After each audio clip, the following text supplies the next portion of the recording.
Na mimi katika kata zote 36 hakuna kata ambayo sijaipelekea fedha ya maendeleo. Na Mheshimiwa Rais kwa miaka hii mitano sisi halmashauri jiji la Mbeya katika fedha za maendeleo tumepewa bilioni 55. Bilioni 55 na pointi kadhaa. Hizo fedha tumepewa kwa sababu tunaaminiwa. Tungekuwa kama mamea wa hovyo, baraza la madiwani la hovyo, tusingepewa hizo fedha. Na ninawahakikishia tumefanya kazi kubwa sana upande wa elimu, tumefanya kazi kubwa sana upande wa afya, lakini tumefanya kazi kubwa sana upande wa miundombinu. Kwa hiyo katika haya nimshukuru vile Dr. Tulia amekuwa ni msaada mkubwa, kwa sababu Dr. Tulia amekuwa ni connection nzuri. Kila jambo ambalo nampigia simu huwa hachelewi kulifanyia kazi. Leo katika jiji la Mbeya tumejenga vituo zaidi ya 5 vituo vya afya vipya. Toka sisi tumeingia madarakani. Tumejenga kituo cha Itagano. Kituo cha Itagano kimekwisha na kimeanza kazi. Tulipata fedha kutoka serikali kuu, fedha za tozo. Tukajenga kituo cha Itagano. Lakini tumejenga kituo cha afya Ilemi kwa shilingi milioni 600 karibia kutoka fedha za mapato ya ndani. Ilemi sasa tayari na kituo cha afya. Tumejenga kituo cha afya katika kata ya Iyela. Kata ya Iyela tayari kuna kituo cha afya na kimeanza kazi. Lakini tumejenga kituo cha afya katika kata ya Mokibete na tumejenga kituo cha afya katika kata ya Isyesye. Kwa hiyo kazi iliyofanyika ni kazi kubwa, sio kazi ndogo. Na hiyo yote kwa sababu serikali ina imani na jiji la Mbeya. Lakini jiji la Mbeya tumefanya maendeleo makubwa katika maeneo mbalimbali. Tumeanza kuirudisha hadhi ya jiji la Mbeya. Jiji la Mbeya tumepata tuzo za usafi miaka 2 mfululizo. Jiji la Mbeya tumekuwa wa pili katika usafi na mazingira katika majiji yote ya Tanzania. Wa kwanza kaongoza Tanga, sisi tumekuwa wa pili. Sasa nikikwambia hivyo fikiria Dar es Salaam tumeiacha, Mwanza tumeiacha, Dodoma tumeiacha, Arusha tumeiacha. Sisi tumekuwa wa pili kwa miaka 2 mfululizo. Kwa jiji la Mbeya heshima yake na hadhi yake tunaendelea kuirudisha. Juzi hapa jana nimepokea watoto wa shule za msingi UMITASHUMTA. Tumekuwa wa kwanza katika mkoa wa Mbeya. Na vijana wetu wameondoka leo kwenda Iringa kwenda kwenye mashindano ya kimataifa. Kwa hiyo heshima ya Mbeya tumeanza kuirudisha kwa sababu viongozi wenu ni viongozi makini, baraza makini, lakini anayeliongoza baraza ni mtu makini ambaye anatokea Isanga. Kwa hiyo ndugu zangu, mimi niendelee kuhakikishia na kuambia kwamba halmashauri ya jiji la Mbeya ambayo ninaiongoza iko vizuri na tunakwenda vizuri. Tumejenga shule mpya za msingi. Leo ukipita pale Mkapa ukiangalia shule ya English Medium tumejenga Mkapa ghorofa 4 tumejenga. Shule ambayo iko vizuri na meremeta. Ukienda Azimio utakuta shule yetu tumejenga shule ya ghorofa, shule nzuri na pendeza. Lakini tumejenga shule za kata mpya, tumejenga shule Ilemi ambayo tumeipa jina la Benson Mpesha. Tumejenga shule mpya ya kata katika kata ya Ilomba kule mtaa wa Tonya. Tumejenga shule mpya katika kata ya Tembela. Tumejenga shule ya kata mpya msingi katika kata ya Iwambi. Hayo yote ni mamilioni ya fedha. Ndio maana nawaambia sisi kama jiji la Mbeya tumepewa bilioni 55.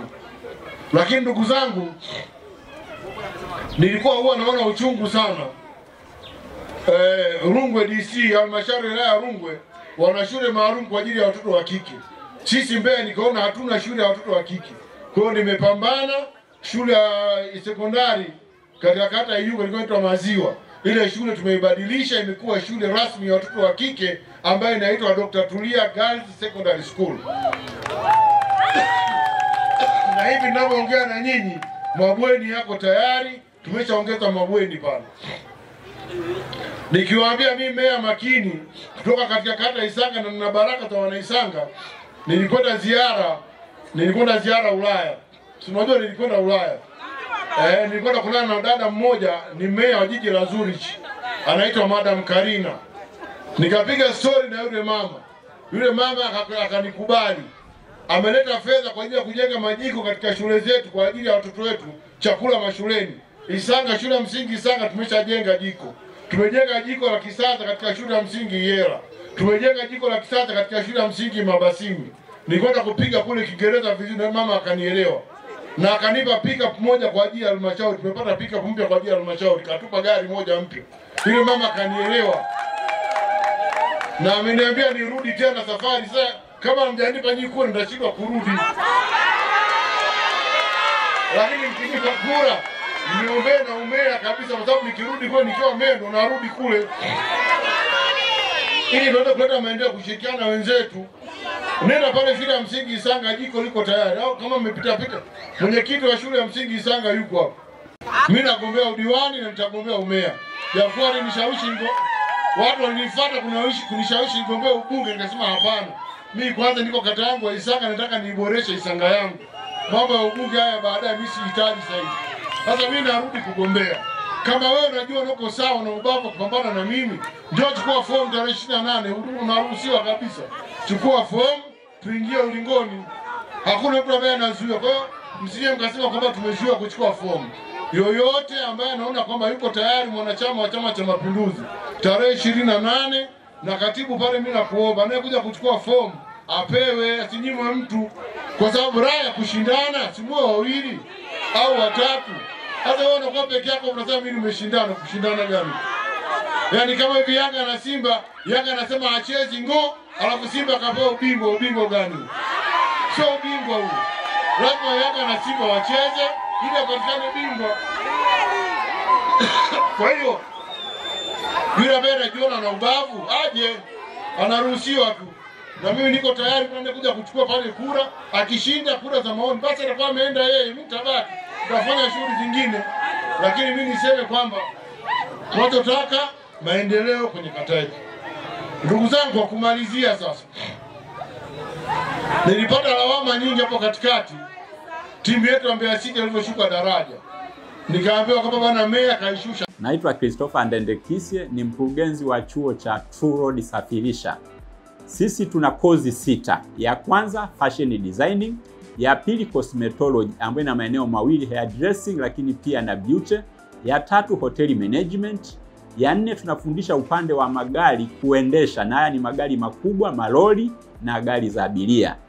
Ya 5 ni kozi ya ujenzi wa vitu mbalimbali, kwa hiyo tunaita construction and crafts. Ya 6 ni mambo ya biashara kwa maana business studies. Sisi tupo Ilala Boma, Dar es Salaam, karibu na ofisi za mkuu wa mkoa. Hosteli ni bure kabisa kwa wale ambao wanatoka mbali. Asanteni.